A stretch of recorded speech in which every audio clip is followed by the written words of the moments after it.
Hello again and welcome back to the channel. So he's finally here, the G.I. Joe Pulsegun exclusive classified Serpentor and Air Chariot. Now I picked this guy up from Robo Toys here in Australia.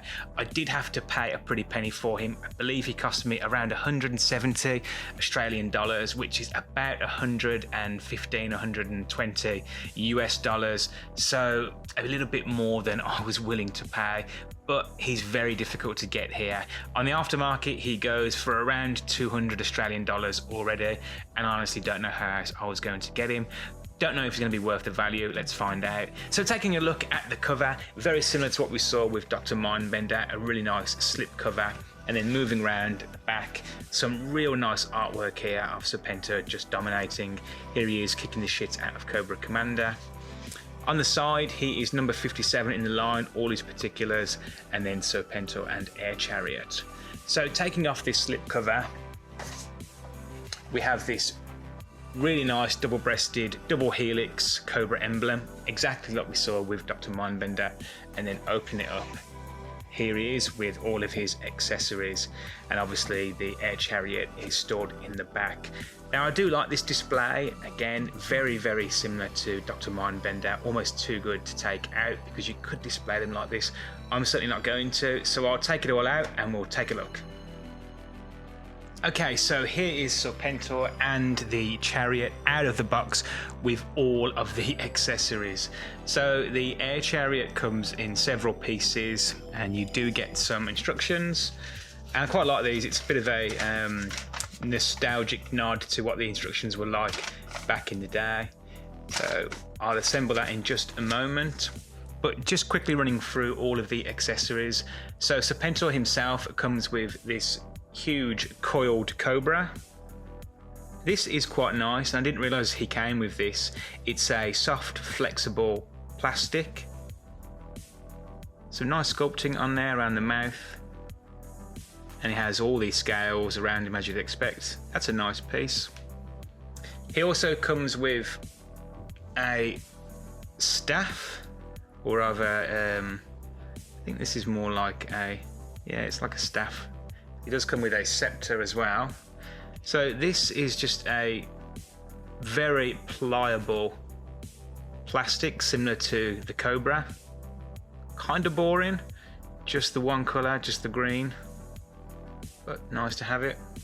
And then he comes with his scepter. Now this is a sturdier plastic, doesn't have the flex to it. There is some slight detailing on it, but nothing to get too excited about. Nothing at the top really, it's just all this soft gold, matte gold, and then down the bottom there's this red for the jewel, and that's about it. He also comes with a sword. Again, nothing to get too excited about. This matte gold for the handle, and then this silver gunmetal grey for the blade, and then he also has this red for the stone. There is actually a subtle, well, it's not subtle, it's not done very well. It's this Cobra emblem, but it's lost some of the detail. Don't know if that's just mine or if it's just poorly designed. Next up are these claws. Now these are nice. He comes with one extended and one short, and those just clip on to the wrists, and we'll go over those a little bit later. Not much detail on them, could have done with a wash or something on them, but still not bad. And then finally he comes with an additional headpiece. So the headpiece that's on at the moment would be restricting his articulation. He can't move his head at all. So Hasbro have included an additional headpiece, so that just pops on his dome, and then that in the back, and they're completely separate, so you do get articulation. So it's quite thoughtful. I wonder if that was an afterthought. They designed it and then thought, shit, we can't actually move his head, pop something else in. And then the Air Chariot is a bit of a monster. I didn't realise it would be this big, and I'm hoping that it wins me over, because to be completely honest, I was not interested in the Chariot at all. I only wanted the figure. Obviously you had to get one, you couldn't get the figure alone, so yeah, it's a bit unfortunate. No interest in the Chariot, but we'll take a look at it. So it is quite well done. It's much bigger than I thought. It's all this one mustard gold colour all over.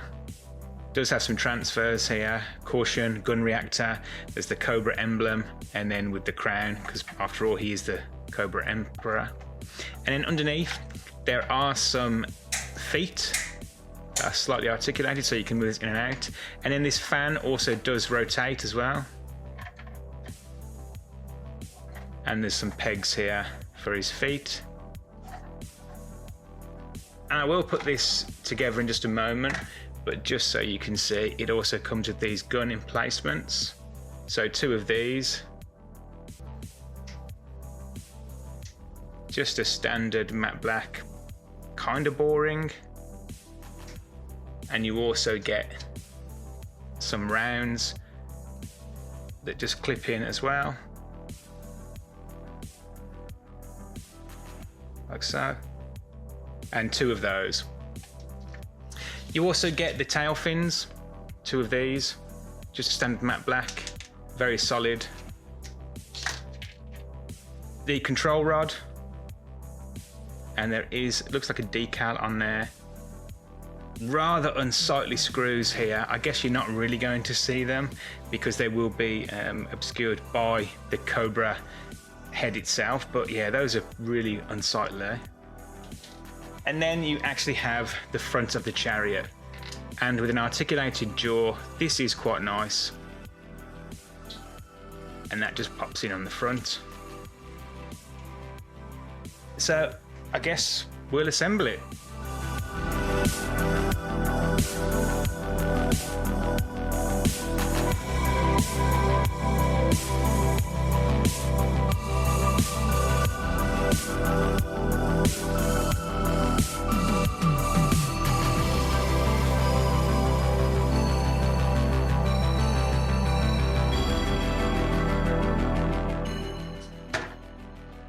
Okay, so actually not too bad at all. I think it's winning me over.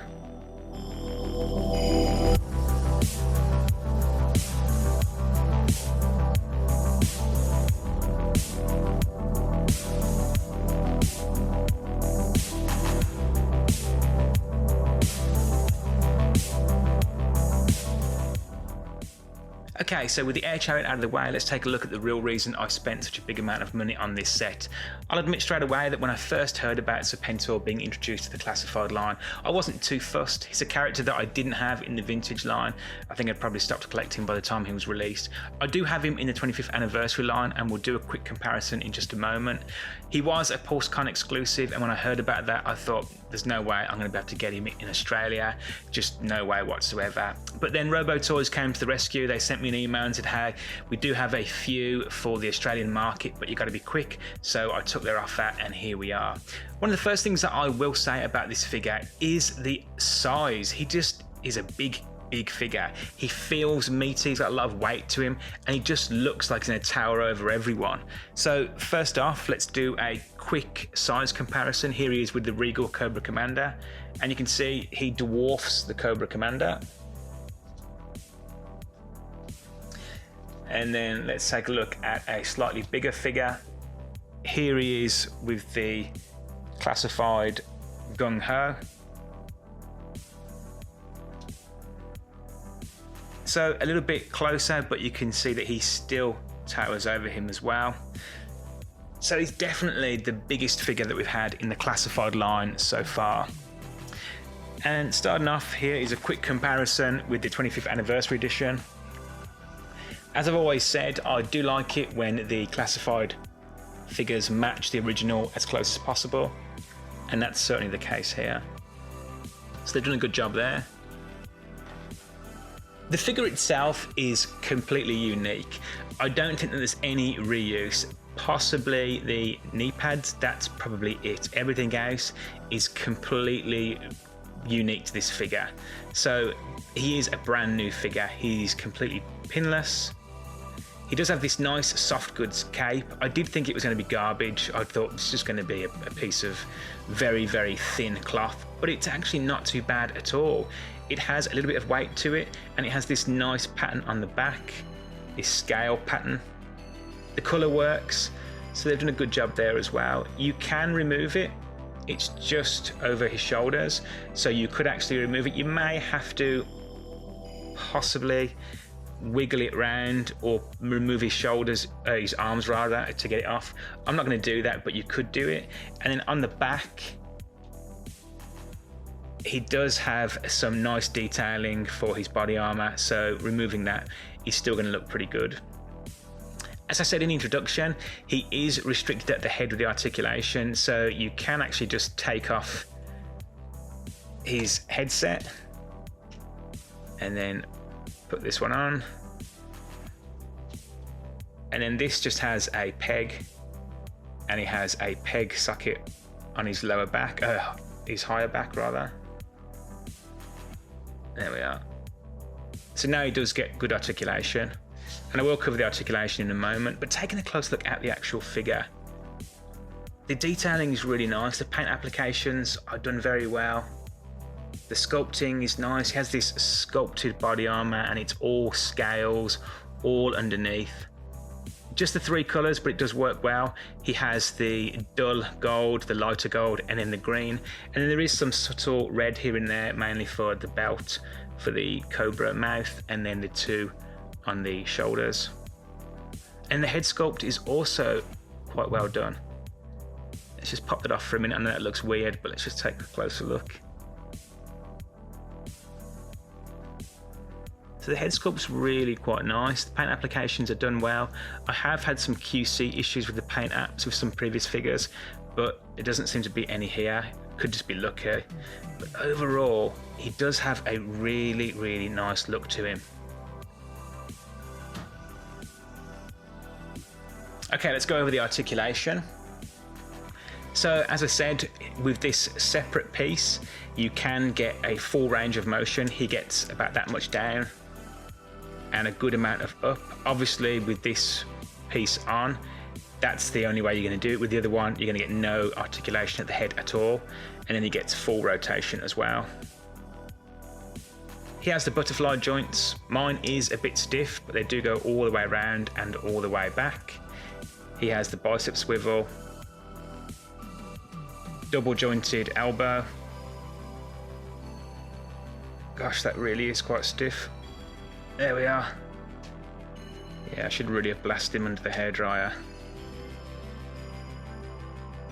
And then he also has full range of motion and forwards and backwards on the peg at the wrist.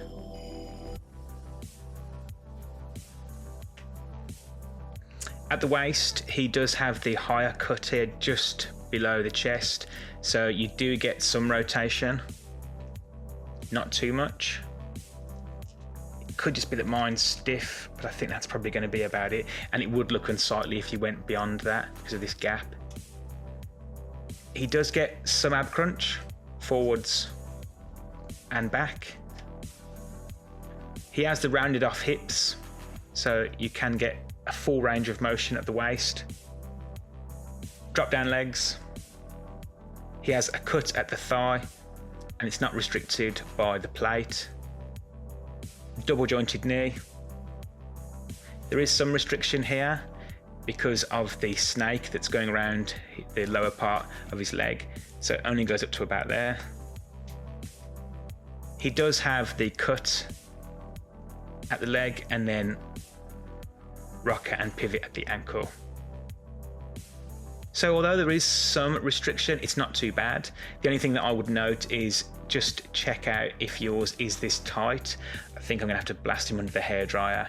Certainly not a bad thing, but I'm not used to them being as stiff as this. But overall, the articulation is really nice. And I have to say, props to Hasbro for including this additional headpiece, so we can actually get that articulation.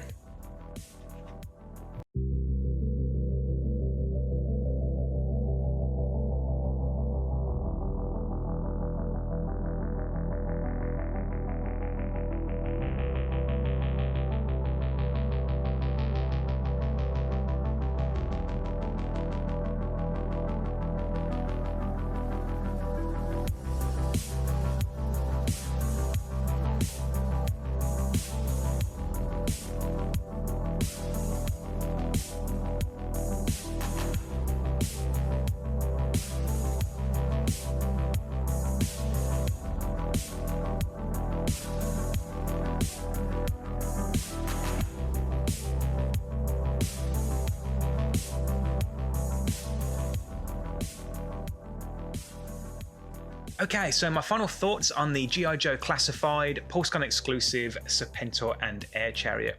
Now Hasbro have done a good job here. They've really looked at what was released back in the 80s and they've pretty much done the exact same thing. Let's not forget that Serpentor did come with the Air Chariot back in the vintage line, and it does make sense for them to do that now. And although it does have its own issues, I can see why they've made it a PulseCon exclusive. But I guess the overall question here is he worth that price tag? I think he retailed for about $80 US in the States, and now his average price in Australia is around the $200 Australian dollar mark. And the answer to that, in my opinion, is no. He's simply not worth that price tag. He's a very nice figure, don't get me wrong, completely unique, and the Air Chariot really is quite cool. Hasn't quite won me over. I don't think I'm going to display him with the Air Chariot, but it certainly is nice to have it. But I think Hasbro have blown it yet again by not giving us some very, very basic essentials, a stand and some extra hands. Now you could argue that he doesn't need a stand with the Chariot, but it would be nice to have the option of just having him by himself. And extra hands, it should just be a no-brainer, particularly for deluxe exclusive packs like this. Anyway, that's my rant over. I certainly hope that you've enjoyed this review, and if you like this content, then please give it a like and do consider subscribing. And until next time, take care.